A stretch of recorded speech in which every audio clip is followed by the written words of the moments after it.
When you think of Moto Guzzi, you might picture relaxed touring bikes and big transverse twins. But here in the Moto Guzzi Museum is a century of pure racing insanity. From rubber block front brakes to an 8-cylinder 500 that could nudge 280 kilometers an hour. This is where Moto Guzzi went all in on speed, records, and world championships. We'll start right at the beginning with this bike, the C4V 500, built between 1923 and 1930. Moto Guzzi's very first competition machine. It's a 500cc single, making around 17 horsepower with a 3-speed handshift gearbox. Top speed? About 120 kilometers an hour. The frame is completely rigid at the rear with a single sprung saddle to take the edge off, and girder forks with a small spring to give at least a hint of front suspension. What really stands out though is the front brake. Instead of a drum, it uses a rubber block pressed against a circular rim that's attached to the wheel. It's simple, it's crude, and at racing speeds it must have been exciting, to put it politely. This is where Moto Guzzi's racing story really begins. Just a year later, Moto Guzzi took a big step forward with this, the 1924 C4V Corsa 500. It's still a 500cc single, but now with 4 overhead valves and about 22 horsepower, pushing the top speed up around 150 kilometers an hour.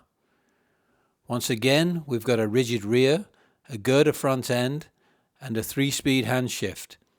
But this time there's no front brake at all. All the stopping is done by the rear. Despite that, the C4V wasn't just a brave experiment, it was a European champion, proving that Moto Guzzi could compete at the highest level even in these very early days. Jumping ahead to the mid-1940s, we find this elegant machine, the 1946 Dondolino 500. The name roughly translates to rocking horse, and it became famous as a privateer's racer. Fast, reliable, and relatively accessible. It's a 500cc single again, now producing about 33 horsepower with 4 gears and capable of around 170 kilometers an hour. Compared to the 1920s bikes, this is a much more refined package, but it's still very much a pure, no-nonsense racing motorcycle. Next to it is something a bit more exotic, the 1947 Bicilindrica 500 Twin. Here, Moto Guzzi moves away from the single-cylinder formula to a 120-degree V-twin layout. This bike makes about 47 horsepower, runs through 4 gears, and could reach around 180 kilometers an hour. For its time, this was highly advanced, a compact, high-revving twin designed for serious Grand Prix racing. It shows that even in the 1940s, Moto Guzzi were willing to experiment with unusual engineering solutions in the hunt for performance. From Grand Prix racing, we move into one of Moto Guzzi's favorite pastimes, setting records. This modest-looking little bike is the 1948 Motoleggera 75 record. Underneath, it's a 73cc 2-stroke, making about 3.6 horsepower and capable of 100 kilometers an hour. It doesn't sound like much, but in the right hands and on the right track, this tiny Guzzi managed to set 27 world records at places like Monza and Sachsen in Switzerland. Just 2 years later, Moto Guzzi took that same basic idea and wrapped it in this striking streamlined bodywork. This is the 1950 75 record Streamliner. Again, a 75C 2-stroke single with a 3-speed gearbox, but housed in a full aerodynamic shell, built for long distance and speed attempts at Montlhéry in France. With this bike, Moto Guzzi set a further 22 records, proving that you don't need a huge engine to achieve big numbers. Just smart engineering and a lot of determination.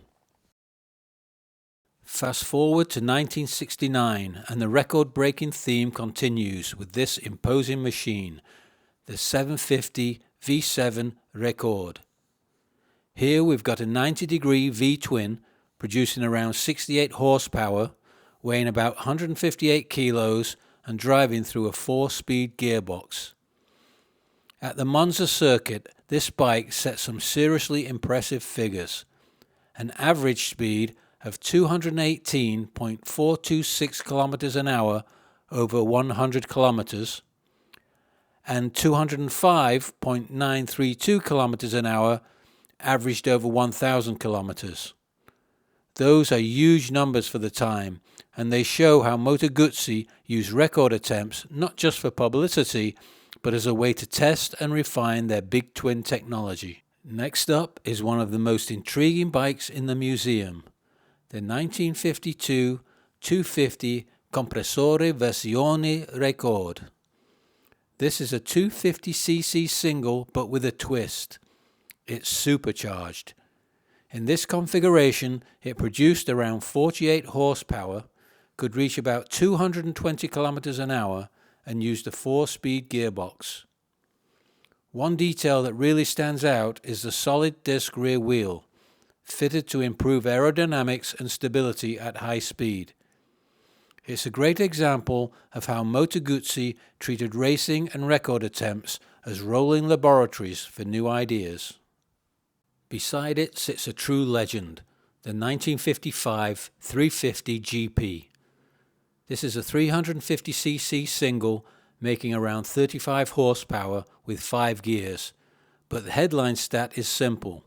It was world champion in 1955. The most striking feature is the full dustbin fairing, a large aerodynamic shell that wraps around the front of the bike. These fairings were incredibly effective at slicing through the air, but they also had drawbacks in crosswinds, and were eventually banned from Grand Prix racing. Seeing a genuine 350 GP here, in full dustbin form, is like stepping back into the golden age of Moto Guzzi's World Championship success. And then there's this.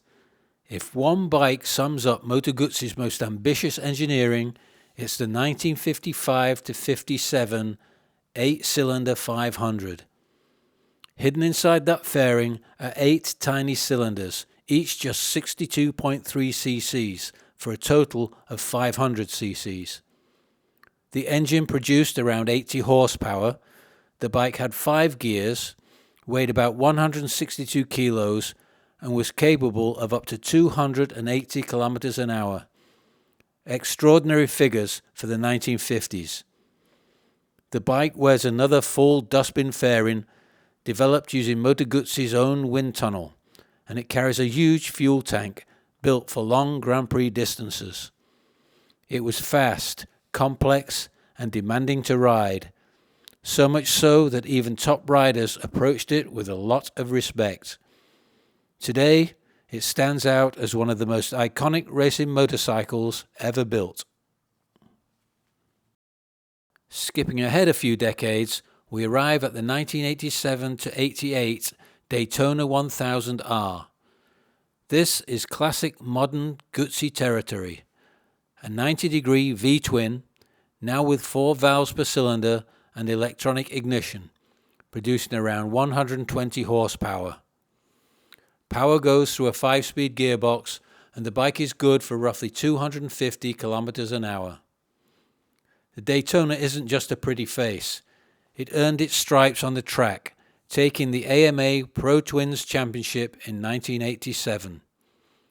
It shows how Moto Guzzi's racing heritage evolved into the high-performance big twin formulas we recognize today. Finally, we finish our tour with a much more recent machine, the MGS-01 Corsa, built between 2004 and 2011. This is a track-only Moto Guzzi, powered by a big bore V-twin of around 1225 cc's.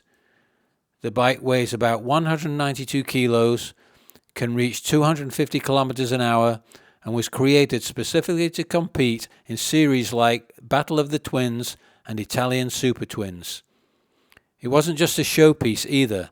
The MGS-01 won races in 2006 and 2007, proving that Moto Guzzi's racing spirit was still very much alive in the 21st century.